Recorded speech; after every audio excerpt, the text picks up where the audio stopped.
Hello दोस्तों, welcome to my channel. मैं आज आप लोग के साथ force marriage with brother in law का पार्ट 5 एक्सप्लेन करने वाली हूँ। इससे पहले मैं आप सबसे कुछ पूछना चाहती हूँ। 2 क्वेश्चन, हाँ, स्किप मत करना, सुन के जाओ। हाँ, पहला कि ये स्टोरी आप लोग को कैसी लग रही है, आप लोग ये ज़रूर बताना मुझे। और ये स्टोरी ना मैंने शॉर्ट स्टोरी लिखा था, लेकिन ये स्टोरी बहुत ही ज़्यादा अच्छा लग रहा है, ठीक है। तो मैं सोच रही थी कि ये स्टोरी को शॉर्ट से हटा के एपिसोड वाइज में कर दूं। अगर आप लोग को ये स्टोरी अच्छा लग रहा है तो मैं शॉर्ट से हटा के एपिसोड में कर डालूंगी, ठीक है। तो आप लोग बताइए कि मैं इसे शॉर्ट स्टोरी में रहने दूं और या फिर मैं इसको चेंज करके एपिसोड में डालूं। अगर आप लोग बोलोगे तो चेंज करूंगी, नहीं तो नहीं, ठीक है।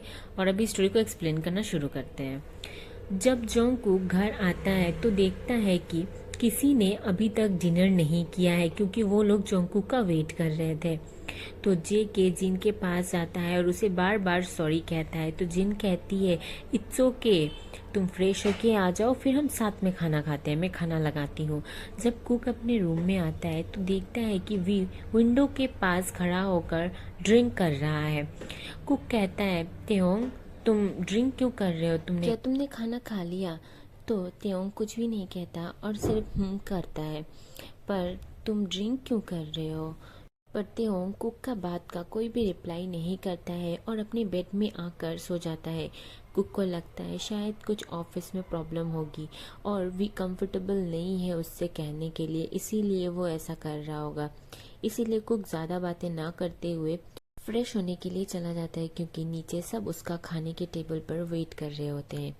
फिर कुक नीचे आता है एंड सबके साथ डिनर करता है। वी के माइंड में यही बात चल रही थी कि वो अननोन लड़का जो युनजुन है वो उसका बॉयफ्रेंड है, क्योंकि वी को ये बात नहीं पता थी कि युनजुन उसका भाई है। इनफैक्ट वी ने कभी युनजुन को देखा ही नहीं था, इसीलिए वी नहीं जानता था कि उसका बड़ा भाई युनजुन है और वो वही लड़का है जिससे वो उस दिन बात कर रहा था। इसीलिए तेहोंग अपने मन में बहुत सारी गलत थॉट्स रख लेता है कुक के बारे में। एक्चुअली जिस दिन तेई कुक का एक्सीडेंट हुआ था, उसी दिन से तेई के दिल में कुक के लिए एक सॉफ्ट कॉर्नर बन चुका था एंड फीलिंग्स डेवलप्ड होना शुरू हो गया था। लेकिन ये बात से दोनों ही अनजान थे, क्योंकि वी की शादी फिक्स्ड हो चुकी थी। इसीलिए वी इस बात के बारे में कभी सोचा ही नहीं और कुक ने ये बात कभी नोटिस ही नहीं किया था। अदर साइड जीन, कुक, जेहोब सभी अपना डिनर एंजॉय कर रहे होते हैं और बहुत ही ज़्यादा मस्ती मजाक करते हुए अपने खाना को खा रहे होते हैं। खाना खत्म होने के बाद कुक वी के लिए आइसक्रीम लेके रूम में आता है। कुक को लगता है कि शायद वी आइसक्रीम खाएगा तो उसका मूड ठीक हो जाएगा।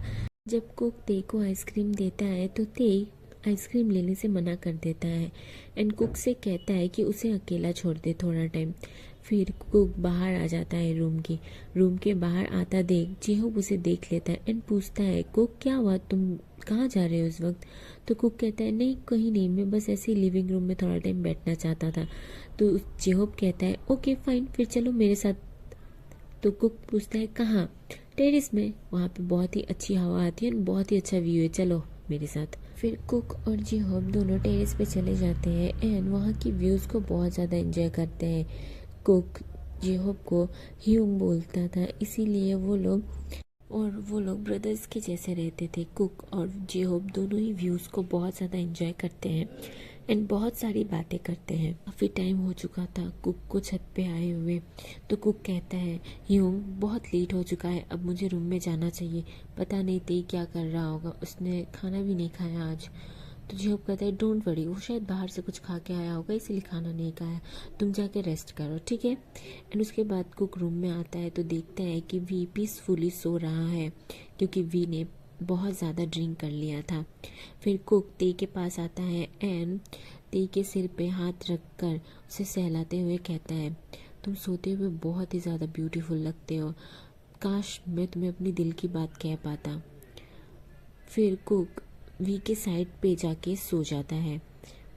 ऐसे ही धीरे धीरे टाइम स्किप हो रहा था। कुक एक परफेक्ट हस्बैंड बनने की पूरी कोशिश करता है, इससे कुछ भी फ़ायदा नहीं होता है। वी अपना बिहेवियर बिल्कुल भी चेंज नहीं करता है कुक के लिए। वी कभी कभी सोचता है कि कुक को एक्सेप्ट करे, बट तभी ऐसा कुछ हो जाता है जिस वजह से वी कुक से खुद को इतना दूर कर लेता है।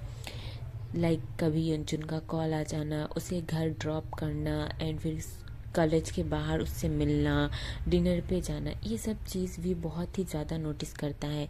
एंड कभी कभी तो युनजुन उसके घर के सामने ही उसे पिक करने के लिए आ जाया करता था, जिसे देख भी बहुत ज़्यादा गुस्सा करता था और बहुत ही ज़्यादा इरिटेट होता था।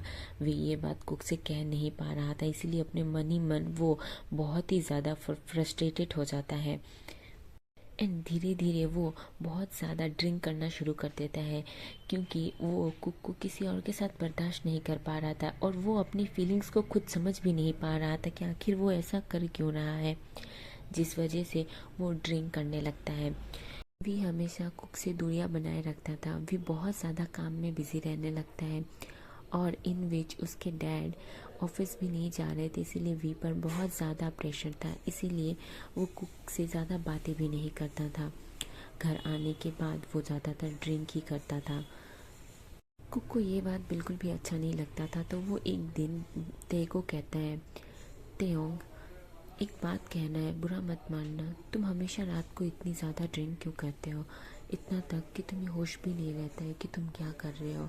तो तेई को लगता है कि शायद ज़्यादा ड्रिंक करने की वजह से तेई ने उसके साथ रात को कुछ ऐसा वैसा किया। तो तेई पूछता है, आई एम सॉरी बट मैंने तुम्हारे साथ कुछ ऐसा किया। तो जोंगकुक कहता है, नहीं नहीं ऐसा कुछ नहीं किया, मतलब मैं बोल रहा था कि तुम्हें इतना ज़्यादा ड्रिंक नहीं करना चाहिए। तो तेई कहता है, तुम्हें मेरी फिक्र करने की ज़रूरत नहीं है। तो कुक कहता है, हमारी शादी की 4 मंथ हो चुके हैं। तो ते कहता है, सो व्हाट। तो कुक कहता है, नहीं बस ऐसे ही बोल रहा था कि हमारी शादी को 4 मंथ हो चुके हैं, बट हम कहीं घूमने नहीं गए, मुझे डिनर करना है बाहर तुम्हारे साथ, क्या तुम चलोगे। मेरे फ्रेंड्स भी आना चाहते थे, एक्चुअली वो तुमसे मिलना चाहते थे। तो ते कहता है, मेरे पास टाइम नहीं है। और तुम उनसे क्यों मिला रही हो मुझे, हाँ तुम पागल हो क्या। तो कुक कहता है, क्यों तुम मेरे हस्बैंड और मैं अपने हस्बैंड को अपने फ्रेंड्स के साथ नहीं मीट करा सकती क्या। तो ते लविंग वॉइस में कहता है, हस्बैंड रियली। एंड उसके बाद ते कहता है, मेरे पास टाइम नहीं है, आई एम बिजी। एंड फिर वो सोने के लिए चला जाता है। एक्चुअली कुक ते को ये बोल के रियलाइज़ कराना चाहता था कि अब वो इस शादी को एक्सेप्ट करना चाहता है, पर ते का जो बातें सुन कुक के मन को बहुत ज़्यादा हर्ट होता है। वो सोचता है कि शायद ते उससे प्यार नहीं करता है और ये शायद उसका मन का भ्रम है जो वो इतना दिनों से उसके लिए सोच रहा होता है। कुक बहुत ज़्यादा हर्ट होता है एंड फिर भी वो ते की ओर एक होप से देखता है कि शायद ते थोड़ा चेंज होगा और मुझे एक्सेप्ट कर लेगा। ये सब अपने मन में सोचते हुए ते कुक के पास आकर सो जाता है। जब नेक्स्ट डे मॉर्निंग कुक उठता है तो देखता है कि ते उसे हक करके सो रहा है। ये देख कुक बहुत ज़्यादा शाई फील करने लगता है। एक्चुअली ये पहली बार नहीं है कि कुक और वी हक करके सो रहे हैं। सोते वक्त वो लोग ज़्यादातर हक करके सो रहे होते हैं, लेकिन ये बात वी को नहीं पता होता है, क्योंकि वी के उठने से पहले कुक उठ जाता है एंड वी के सोने के बाद ही कुक सोता है, जिस वजह से वी को इस बारे में पता नहीं था। कुक स्माइल करते हुए ते के फेस को टच करते हुए कहता है, काश ये लम्हा ये वक्त यूं ही ठहर जाए और हम दोनों एक दूसरे की बाहों में इस तरीके से खो जाएं, और खुदा ना करे कि कभी कोई ऐसा वक्त आए कि हम एक होकर भी अलग हो जाएं। फिर थोड़ी देर बाद कुक फ्रेशन अप होकर नीचे आता है एंड जिन को ब्रेकफास्ट बनाने में हेल्प करता है। जब सभी लोग बैठकर ब्रेकफास्ट कर रहे होते हैं तभी ते को एक कॉल आता है। ते कॉल को पिक करके बाहर चला जाता है। जब वो फिर से घर में अंदर आता है तब उसके हाथ में कुछ फाइल्स होते हैं। सबको लगता है कि शायद कुछ ऑफिस वर्क होगा, पर ते डाइनिंग टेबल के पास आकर उन फाइल्स को कुक के सामने रखते हुए कहता है, कुक मैंने इसमें साइन कर दिया है, आई होप कि तुम भी इस पे साइन कर दोगे। तो कुक कहते हैं, कैसी पेपर्स हैं ये, क्या है। तो ते कहता है, मॉम डैड आप लोगों की डिसीज़न को मैंने रिस्पेक्ट किया। इनफैक्ट हम लोग ने बहुत ज़्यादा ट्राई किया। हमारी शादी को अभी तक 4 मंथ हो चुके हैं, लेकिन हम लोग के अंदर कुछ भी चेंजेस नहीं है ना, हम दोनों एक हो पाए हैं। इसका मतलब है कि ये शादी का कोई मतलब नहीं है। तो मुझे नहीं लगता कि अब इस शादी को कंटिन्यू करने की ज़रूरत है।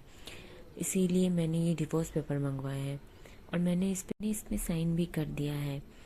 फिर इतना कहते ही ते वहाँ से चला जाता है और कुक तो जैसे मानो फ्रीज ही हो गया अपनी जगह पे, ऐसे कि उसकी दुनिया ही ख़त्म हो गई इस बात को सुनने। Thank you so much for watching and me. I hope कि आपको ये पार्ट अच्छा लगा होगा और आप लोग प्लीज़ मेरे चैनल को सब्सक्राइब करना, कमेंट और लाइक करना मत भूलना। बाय बाय सारंगी।